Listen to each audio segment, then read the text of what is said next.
time for lore.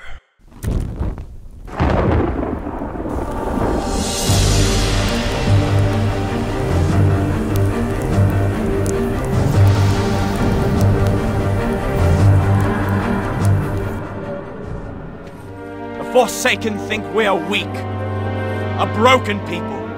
They think we'll roll over like a scared dog. How wrong they are! We will fight them in the fields until the last trench collapses and the last cannon is silenced. We will fight them on the streets until the last shot is fired. And when there is no more ammunition, we'll crush their skulls with the stones that pave our city. We will fight them in the alleys until our knuckles are skinned and bloody and our rapiers lay on the ground shattered. And if we find ourselves surrounded and disarmed, wounded and without hope, we will lift our heads in defiance and spit in their faces.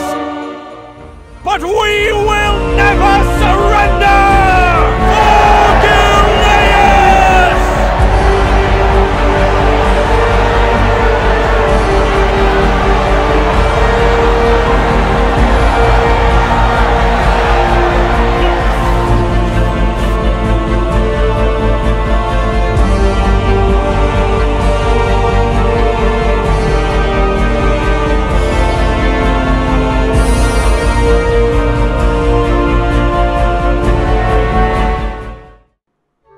Buongiorno people! High five to you all! Here we go again! Today we're gonna speak about the kingdom of Gilneas, how they first rose to power, joined the alliance, and then backed down and fell in disgrace. But don't mistake me, their armies were strong, their soldiers were fierce, but too proud for their own good. Led by their indomitable king, Gen Greymane, the proud citizens of Gilneas once stood with the Alliance against the vile, orcish horde that sought to conquer all of Lordaeron. Gilneas survived, but in the chaotic years following the Second War, the mighty kingdom drew ever inward. Distrustful of their former allies, the Gilneans erected a mighty wall at the borders of their land, closing off their nation and their hearts from an ever-darkening world. Now, many years later, as the seemingly unstoppable undead scourge marches across Lordaeron, human civilization once again teeters on the brink of destruction. As war and terror close in all around them, the citizens of Gilneas are faced with one terrible truth. Their mighty wall cannot hold back the dead for much longer. And worse, rumors of a new threat have arisen within the kingdom's borders, of feral nightmare creatures that walk upright as men, but hunt and howl as wolves. Kul'Tiras, Dalaran, Alterac, Lordaeron and Stromgarde, many strong human kingdoms, but today we will focus on Gilneas and go deep into its history. Gilneas was one of many new founding city-states within the borders of the Empire of Stromgarde.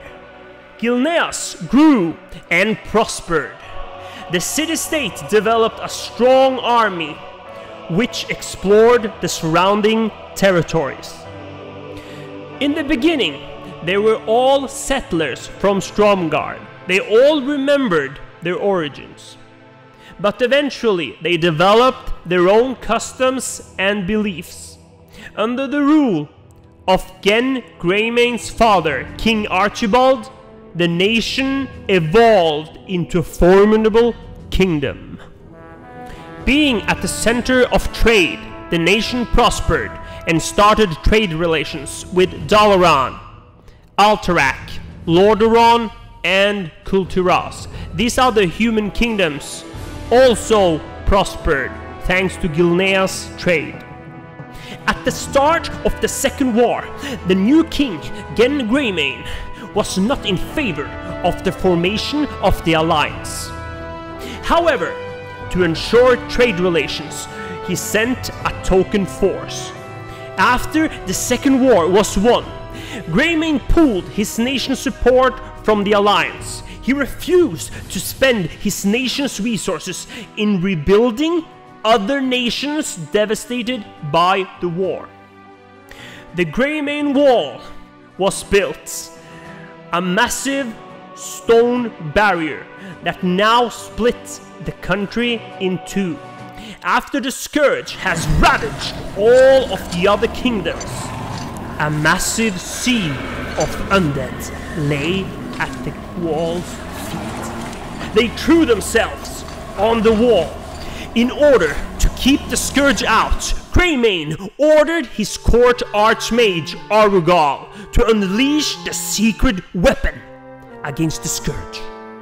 The worgen, who had been contained for millennia, unleashed. Unfortunately, after attacking the Scourge, the worgen began attacking humans living in Silverpine Forest and infecting Gilnean soldiers.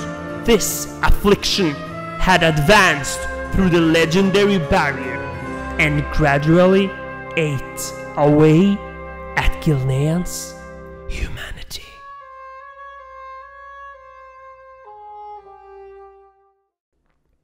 So, what do you think? What do you think? Did Greymane good by making the wall, splitting the country in two? Or shouldn't he have done that? Shouldn't he have joined up with Lordaeron? Shouldn't he have joined up and fought against the Scourge with the humans?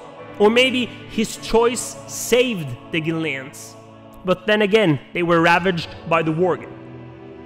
And I'm so excited for Battle for Azeroth. Now that the Alliance have taken over half of Lordaeron, think about Gilneas. Gilneas would be a really important city hub.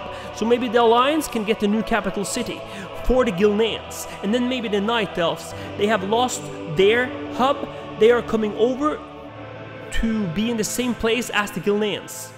Since the Night Elves took the Gilneans in when they lost their city and their country.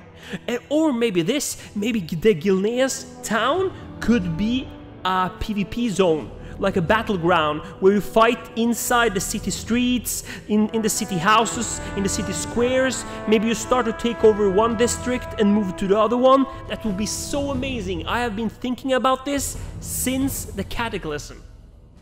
And that zone, Gilneas has so much potential. There's so many cool graphics, so many cool houses, many styles, but Blizzard has done nothing with that zone. Blizzard, we need that zone to become more important to the story.